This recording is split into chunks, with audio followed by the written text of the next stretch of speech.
বরাহনগর মঠের তখনও সবে প্রাথমিক অবস্থা চলিতেছে এবং ত্যাগী ভক্তদের মধ্যে সম্ভবত তারক, বুড়ো গোপাল, কালী ও শশী সেখানে স্থায়ীভাবে আছেন। এমন সময়ে শ্রীযুক্ত বাবুরামের বাড়ি আঁটপুর হইতে নিমন্ত্রণ আসিল। বড়দিনে সেখানে যাইতে হইবে। প্রথমে কথা ছিল নরেন্দ্র, বাবুরাম প্রভৃতি 2-4 জন যাইবেন, কিন্তু ক্রমে জানাজানি হইয়া বেশ একটি বড় দল জমিয়া গেল। নরেন্দ্র, বাবুরাম, শরৎ, শশী, তারক, কালী, নিরঞ্জন, গঙ্গাধর ও সারদা ট্রেনে চড়িয়া সেখানে চলিলেন এবং সঙ্গে বায়াতবলা ও তানপুরা লইতে ভুলিলেন না। হাওড়া স্টেশন হইতে তারকেশ্বরগামী গাড়িতে উঠিয়াই নরেন্দ্রনাথ গান ধরিলেন, শিব শঙ্কর বোম বোম ভোলা ইত্যাদি। এইভাবে সমস্ত পথটি গীত, বাদ্য ও আনন্দরোলে মুখরিত করিয়া তাহারা হরিপাল স্টেশনে নামিলেন এবং সেখান হইতে 8 মাইল পথ ঘোড়ার গাড়িতে চড়িয়া সন্ধ্যার পূর্বে আঁটপুরে পৌঁছিলেন। তাহাদিগকে পাইয়া বাবুরামের মাতা শ্রীযুক্তা মাতঙ্গিনী দেবী আনন্দে আত্মহারা হইলেন ও সকলকে পুত্রবৎ গ্রহণ পূর্বক আহার ও শয়নাদির সুব্যবস্থা করিয়া দিলেন। জমিদার গৃহে লোকজনের অভাব না থাকিলেও ইহাদের আদর যত্নের ভার তিনি স্বহস্তে তুলিয়া লইলেন। পল্লীর শ্যামল নির্জনতার মধ্যে এই শ্রীরামকৃষ্ণ ভক্ত পরিবারে স্বচ্ছন্দে আহার বিহারের সুযোগ পাইয়া ত্যাগী যুবকবৃন্দ ভগবত আরাধনা ও ভগবত চিন্তায় প্রাণ ঢালিয়া দিলেন। শ্রীরামকৃষ্ণের ভালোবাসা, উপদেশ, আদর্শ, জীবন ও তাহার অর্পিত দায় ইত্যাদি তাহাদের অবিরাম আলোচনার বিষয় হইল।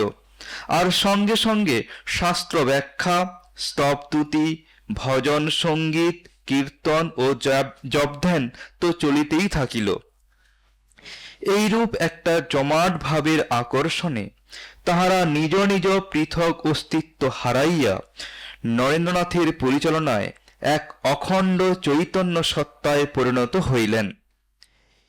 ইহারই মধ্যে 24শে ডিসেম্বর এক অচিন্তনীয় ঘটনার ফলে আঁটপুর শ্রীরামকৃষ্ণ সংঘের ইতিহাসে অবিস্মরণীয় হইয়া উঠিল।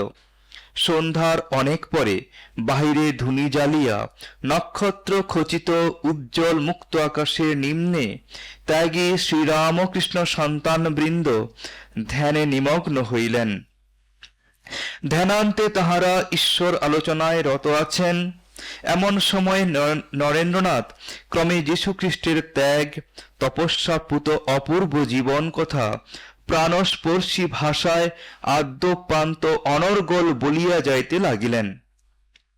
তারপর সেন্ট পল হইতে আরম্ভ করিয়া বিভিন্ন ত্যাগী শিষ্যদের অক্লান্ত পরিশ্রম ও আত্মবিসর্জনের ফলে কিরূপে খ্রিস্ট ধর্ম ও খ্রিস্ট সম্প্রদায় প্রচারিত ও প্রসারিত হইল তাহার ইতিহাস বর্ণনা করিয়া তিনি গুরুভ্রাতাদিগকে এক ত্যাগ ঐশ্বর্য মণ্ডিত প্রেরণাময় নবীন রাজ্যে লইয়া গেলেন এবং সকলের নিকট সাগ্র আবেদন জানাইলেন তাহারাও যেন যীশুখ্রিস্ট ও তদীয় শিষ্যবৃন্দের ন্যায় পবিত্র জীবন গঠন পূর্বক উহা জগৎ কল্যাণে উৎসর্গ করিতে পারেন। সে প্রাণপ্রদ বাগ্মিতার প্রভাবে গুরুভ্রাতারা উঠিয়া দাঁড়াইলেন ও পরস্পরের সম্মুখে ধুনির লেলিহান অগ্নিশিখাকে সাক্ষী রাখিয়া শ্রী ভগবানের পাদপদ্মে স্বীয় অটুট সংকল্প জানাইলেন তাহারা সংসার ত্যাগ করিবেন।